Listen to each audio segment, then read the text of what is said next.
आप देख रहे हैं MKA टीवी न्यूज। सड़कों से या मांगने से अधिकार नहीं मिलते, अधिकार छीनने पड़ते हैं। और जो अधिकार आपके छीन लिए गए हैं उनके लिए तो लड़ना पड़ता है। लोकतंत्र में आप लाठी डंडे से नहीं लड़ सकते हो। लोकतंत्र में हर तरह के चोट का एहसास करने के लिए आपको बाबा साहब अम्बेडकर ने वोट दिए। अपने इस वोट से आप अपने बच्चों का, अपने क्षेत्र का, अपने प्रदेश का और देश का भविष्य बदल सकते हैं। आप यहाँ 17.5 लाख लोग हैं इस लोकसभा में। आपको अपना प्रत्याशी चुनना है। चुनाव का मतलब होता है चयन करना।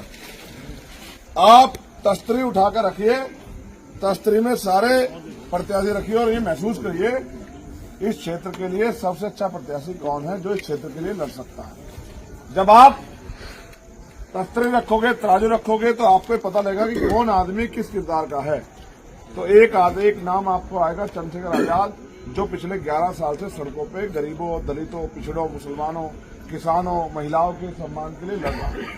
दूसरी तरफ बड़े बड़े पैसे वाले, धन्ना सेठ, पावर वाले लोग हैं जो हमेशा से हमारे बीच चुनाव लड़ने आए हैं और चुनाव लड़के फिर कहां चले जाते हैं किसी को पता भी नहीं। मैं बहुत जिम्मेदारी से आपको कह रहा हूं, आज का चुनाव नहीं, जंग देश बचाने की, जंग संविधान बचाने की, जंग अपने हक हकूक की, और जंग इस देश में स्वाभिमान सम्मान के साथ जीने की। अगर आपने जिम्मेदारी से फैसले नहीं लिए तो जो भी परिणाम होगा उसके जिम्मेदार हम खुद होंगे। अगर हमने जिम्मेदारी से फैसले लिए तो हमारे लिए बेहतर परिणाम होगा, हमारे लिए बेहतर परिणाम होगा तो नए अवसर पैदा होंगे। और अगर गैर जिम्मेदार से फैसले लिए, लापरवाही से फैसले लिए तो जो होगा उसके लिए भी हम जिम्मेदार होंगे। आप औरों को छोड़ो, ये जो आपकी सड़क है कितने साल हो गए से बने हुए? 3 MP तो आपने बना दिए ना। आप सड़क से जाते हैं, ये टूटी हुई सड़क है, आपको परेशानी होती है, लेकिन आपकी परेशानी आपके नेताओं की परेशानी नहीं है ना। महसूस करके देखो, आपकी परेशानी आपके नेताओं की परेशानी नहीं है ना। आपकी परेशानी अपनी परेशानी है। क्या आप मानते हैं कि इस क्षेत्र में बढ़िया के अच्छे हॉस्पिटल की जरूरत है या नहीं है? बताओ। तो किसी नेता के मुंह से आपने पार्लियामेंट में, असेंबली में सुना कि भाई मेरे यहाँ अच्छा हॉस्पिटल बनवा दो? ईमानदार से बताओ। यानी कि आपकी समस्या तो है लेकिन आपके नेता की समस्या भाई इस क्षेत्र में या देश में हर जगह पे बेरोजगारी सबसे बड़ी समस्या है। जिनको हम वोट देके चुन के भेजते हैं वही तो पार्लियामेंट में जाकर बोलेंगे कि भाई मेरे क्षेत्र में बेरोजगारी की समस्या है। यहाँ 100 किलोमीटर पे हरिद्वार है जहाँ उद्योग धंधे लगे हैं, इंडस्ट्रियल एरिया लगा है रोशनाबाद में, वहीं भगवानपुर में भी लगा है। एक फैक्ट्री में 5-5, 7-7 हजार बहनें, माएं, नौजवान साथी और जिम्मेदार लोग काम करते हैं। टेक्निकल, नॉन टेक्निकल सारे काम है वहाँ। MBA, MCA, BTech, MTech, polytechnic, ITI, high school, inter graduate, post, सब लोग काम करते हैं। कई लाख लोगों को रोजगार मिलता है। आपके क्षेत्र में समस्या बताओ, कभी आपने अपने नेता के मुंह से सुना जो कहता हो पार्लियामेंट में खड़ा होकर कि भाई मेरे यहाँ उद्योग धंधे लगवा दो? बताओ, सुना कभी? तो इसका मतलब आपकी समस्या नेता की समस्या नहीं। भाई जब नेता आपकी समस्या को अपनी समस्या नहीं समझते तो आप तो कोई ऐसा खड़ा कर लो जो आपकी समस्या को अपनी समस्या समझ ले, जो आपके लिए लड़ ले, आपके लिए बोल ले, आपके लिए काम कर ले, जो आपकी आवाज बन जाए। 17.5 लाख लोग पार्लियामेंट जाके नहीं बोल सकते, जो जिसको चुनोगे वही बोलेगा। अगर आपने गूंगा बहरा चुन लिया, 5 साल पहले आपने MP चुना था गठबंधन का, चुना था नहीं चुना था भाई? 5 साल मिला आपको ढूंढा, 5 साल मिला आपको ढूंढा हुआ? कभी आके आपके लिए किसी काम की आवाज उठाई? कभी आपको पूछा कि भाई आपकी समस्या है, मैं आपकी मदद करा दूं? आपने मुझे वोट दी थी, आपने मुझे वहां पार्लियामेंट में पहुंचाया, मेरा आपका मेरे ऊपर हक बैठता है, कभी पूछा भाई? नहीं पूछा। तो भाई ऐसे नेताओं को बना के करे क्या लोगे? एक और थे भाई समाजवादी वाले जो पहले बने थे, जसवीर साहब, उन्होंने तो दलितों का इतना बड़ा नुकसान किया, शायद ही किसने किया हो। उन्होंने तो प्रमोशन में रिजर्वेशन का बिल फाड़ दिया था, एक और आ गए। और ये तो उन्होंने तो बिल ही फाड़ा था, ये पता नहीं क्या फाड़ेंगे। लेकिन अब तो जनता उनको वहां भेजेगी नहीं, क्योंकि जनता तो समझदार है ना। जनता जानती है कि जो आदमी अपने समाज का नहीं हुआ वो आदमी हमारा क्या होगा, वो आदमी जनता का क्या होगा। जिस आदमी ने अपने समाज के बारे में नहीं सोचा, जिस समाज में पैदा हुआ, तो वो हमारे बारे में क्या सोचेगा। तो मैं आपसे अपील करने के लिए आया, आप अपने क्षेत्र का माहौल पता कर लो। चुनाव बिना समीकरणों के नहीं जीते जाते। समीकरण ये है जो पिछली बार थी, समीकरण ये है कि आप 100 गांव में फोन करो आसपास, 90-95 गांव के लोग कहेंगे कि हमारे यहाँ तो सारे लोग मिलकर चंद्रशेखर आजाद को वोट दे रहे हैं। आप पता करा लो अपने आप, सर्वे करा के। और अगर सब लोग ये मन बना चुके हैं कि हमें चंद्रशेखर आजाद को वोट देके मदद करनी है, तो फिर आप लोग भी पीछे मत रहो। जिस तरह से आप यहाँ कई घंटे इंतजार करके बैठे हो, ये बात तो पक्की है।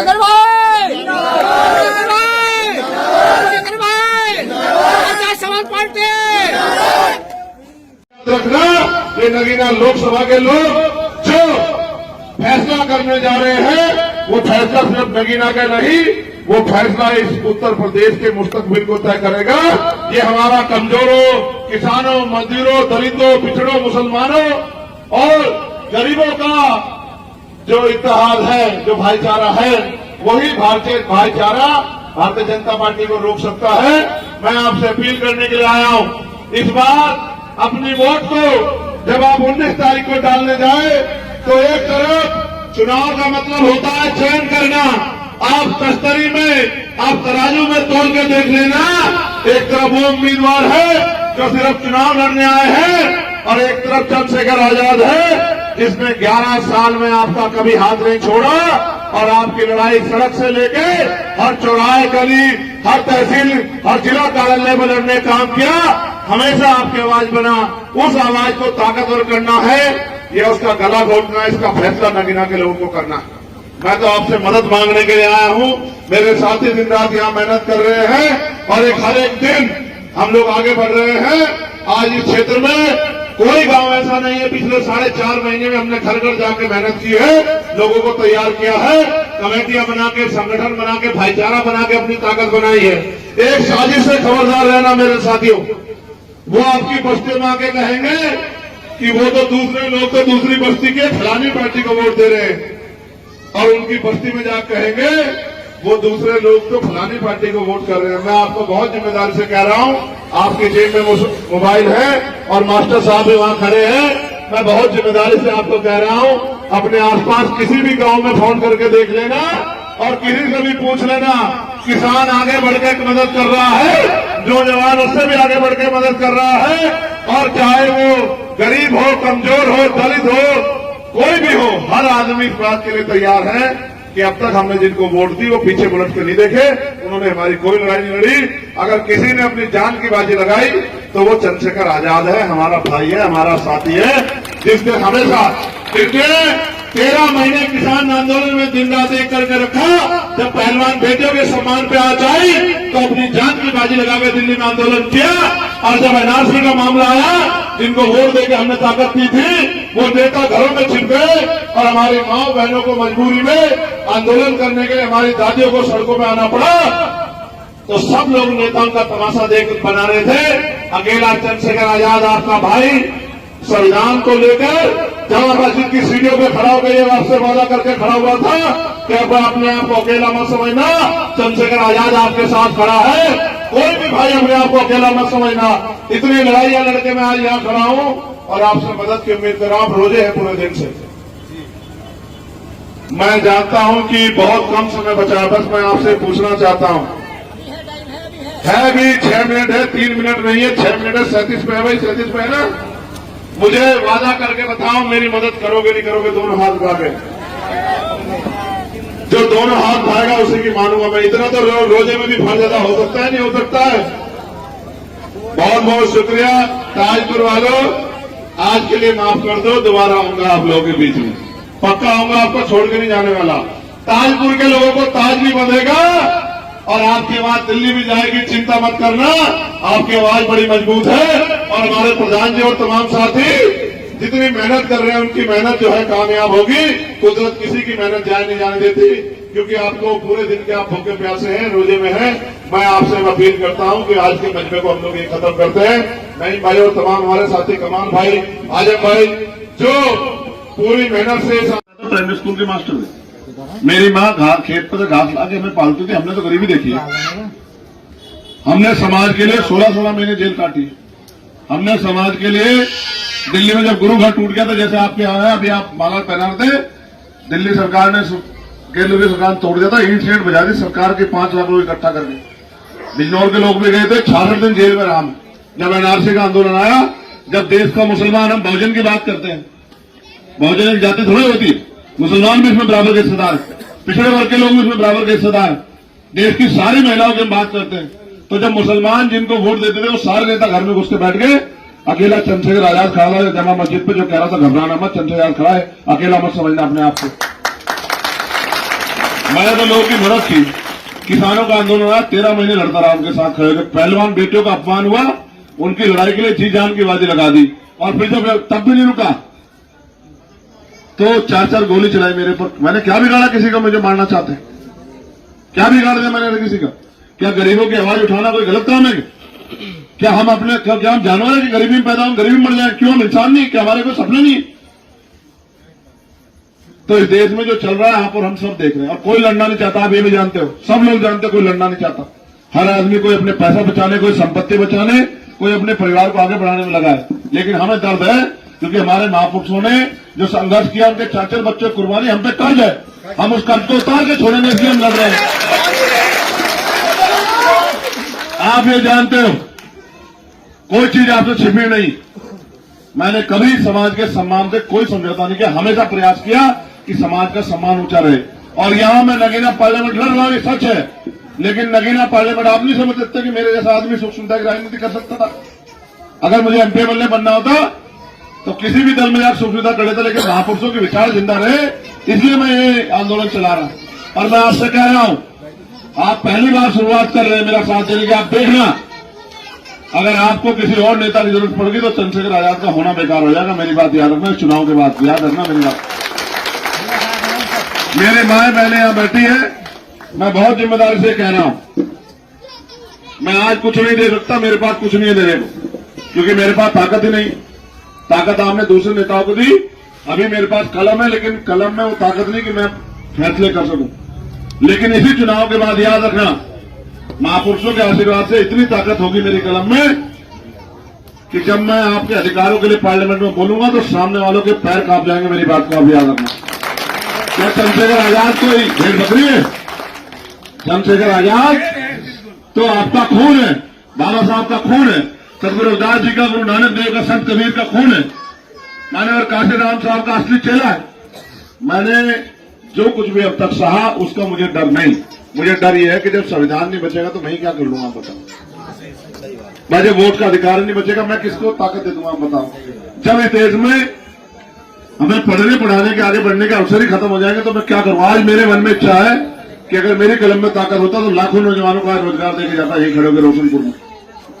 आज ये ऑर्डर करता, अगर स्टेट में होता ऑर्डर करता कि यहाँ एरिया जमीन चिन्हित करो और यहाँ इंडस्ट्रियल एरिया लगाओ, यहाँ के जितने उद्योगपति उनसे बात करो और बड़ी बड़ी कंपनियां लगा के यहाँ की बहनों बेटियों को रोजगार दो। 1 साल में मुझे सब चीजें चाहिए। एक कलम पे देखो, ये जमीन और इसकी क्षेत्र की कीमत 4 गुनी बढ़ जाती। मेरे हाथ में ताकत होती तो अभी यहाँ से ऑर्डर करता कि जमीन चेक करो, एक बढ़िया एयरपोर्ट यहाँ बनाओ। मेरे हाथ में ताकत होती तो बढ़िया स्कूल, बढ़िया यूनिवर्सिटी, एम्स जैसा हॉस्पिटल बनाता, लेकिन नहीं है। लेकिन ऐसा थोड़ी कि मेरा वक्त नहीं बदलेगा, बदलेगा।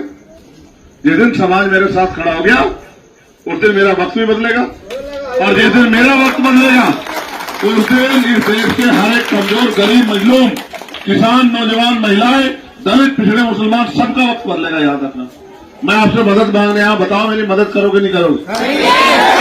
दोनों हाथ उठा के बताओ, मदद करोगे नहीं करोगे? मैं आपको भी पूछ रहा हूँ, बहुत लंबे समय से क्या हुआ? जिस पार्टी से वो थे उन्होंने उनको निकाल दिया। जब दिल्ली में जुल्म सह के भी मुस्कुराते हो, मैं आपसे बड़ा परेशान हूं। अपने लोगों के तकलीफों में मुस्कुराते हो, बड़ी आश्चर्य की बात है यार। मैं आपके जहन की दाद देता हूं, आप इस हालात में बड़े खुश हैं। इसका मतलब अच्छे कपड़े पहनने से आदमी अच्छा नहीं हो सकता। ये मैं कड़वी बात कह रहा हूं, मेरा जहन है, मेरी वोट का रिश्ता नहीं है आपसे। अगर वोट का होता तो हाथ जोड़ कहता कि बहुत अच्छी बात है, बहुत अच्छी बात है, मुझे वोट देनी। दूसरी घटना दिल्ली में घटी और आपने, मैंने देखा सजदा कर रहे हैं मुसलमानों पे, किस तरह लाश बरसाई गई। ये एक आईना था बस आप लोगों के लिए कि अभी समझ जाओ। हम तो दलित वर्ग के लोग कितना कुछ रह रहे हैं, आप देखो तो सही। हम पे नौकरी करने के लिए, आगे बढ़ने के लिए आरक्षण था, उस आरक्षण को बिल्कुल खत्म कर दिया। जब सरकार डिपार्टमेंट रहेंगे तो सरकारी नौकरी कहाँ रहेगी? कौन हमें कुर्सी बैठने देगा? मगर संविधान तो बराबर की इजाजत देता था। ये संविधान है तो जिसने वोट की दी, वोट है तो हमारी बस्तियों में लोग आते हैं, वोट का अधिकार नहीं देगा तो आपके यहाँ से कूड़ा चल जाए, कोई भी नहीं आएगा। आज जो आपकी बगल भरते हैं, जो आपको टोपी पहनते हैं, आपसे टोपी आपको पहनाते हैं, वो वोट के चक्कर में तो पहनाते हैं। अगर आप महसूस करके देखो कि वोट आपसे खत्म होगी, बताओ कौन आएगा आपके मोहल्ले में? कौन आके पूछेगा आपसे क्या हाल है? अभी तो चाचा ताया करते हैं, सर पे हाथ रखवाते हैं, आपसे पगड़ी पहनते पहनाते हैं, आपकी टोपी उतार के अपने सर पे रखते हैं और फिर आपको वो दूसरी वाली टोपी पहनाते हैं और फिर 5 साल टोपी पहनाते रहते हैं। कब तक का चलेगा केस में? ये चुनाव आप पे मेंबर ऑफ पार्लियामेंट बनाने का चुनाव नहीं है, ये चुनाव आप पे अपनी आवाज बनाने का चुनाव है। जिन लोगों ने ठगा उनको बताने का चुनाव है कि हम इस देश में गुलाम नहीं। अगर आप हमें गुलाम समझते हो कि किसी को भी पैसे वाले को, लंबे कुर्ते वाले को, कोट वाले को हम पे थोप दोगे, कहोगे जाओ इन्हें वोट दो, तो हम ये जानते हैं कि हमारा अच्छा बुरा कौन है, हमारा दो दुश्मन कौन है, हमारा मुफीद कौन है, हमारा मुखालिफ कौन है, ये बात हम जानते हैं। आप मुझे बताओ, ये सारे नेता यही थे ना जब एनआरसी पे कानून आया? बताओ, अपने दिल से बताओ। और जब आप लोग भी एक बार हिम्मत हार के पीछे को हट गए, जब मेरी बहनों ने, मेरी माओ ने, वालिदाओं ने, हमारी दादियों ने मोर्चा संभाला, ये सारे नेता यही थे नहीं थे? बताओ, एक के मुंह से आवाज निकली का? ईमानदार से बताओ अपने दिल से। और मुझे आए हुए 15 दिन नहीं हुए थे जेल से, मैं उससे पहले जेल में गया था तिहाड़, मुझे 15 दिन नहीं आए हुए थे, मैं भी घर में बैठ जाता, लेकिन मेरे जमीन ने गवाही नहीं दी। मैंने सोचा कि अगर आज मैं इस वक्त पे नहीं खड़ा हुआ तो इतिहास मुझे माफ नहीं करेगा कि जब जुल्म हो रहा था यहाँ के कमजोरों पे और जब उनके खिलाफ कानून बनाकर उनको कुचला जा रहा था, चंद्रशेखर बैठकर तमाशा देख रहा था। भले ही मैं चिड़िया जितना हूं, मैंने जंगल की एक कहानी सुनी थी कि एक बार जंगल में आग लग गई, वहां बड़े बड़े जानवर थे, सारे जानवर बैठ के तमाशा देखे, चिड़िया ने चोंच में पानी भरा, वो लाला के डालती, तो एक बड़ा सा हाथी हंसने लगा। उसने चिड़िया से कहा, चिड़िया जल जाओगी, आग नहीं बुझेगी। चिड़िया ने बड़ा शानदार जवाब दिया। चिड़िया ने कहा, हाँ मुझे पता आग नहीं बुझेगी, लेकिन इस जंगल का इतिहास लिखा जाएगा, उस इतिहास में मेरा जिक्र वफादारों में होगा, तेरा जिक्र गद्दारों में होगा, क्योंकि तू बजा सकता था आपको, तू बजा सकता, लेकिन तमाशा देख रहा था बैठ के, और मैंने वो लड़ाई लड़के साबित किया। भले ही मैं जल जाऊं, मैं ना रहूं, लेकिन इतिहास याद रखेगा कि चंद्रशेखर आजाद ने कभी किसी कमजोर का हाथ नहीं छोड़ा। तो मैं लड़ा, मुझे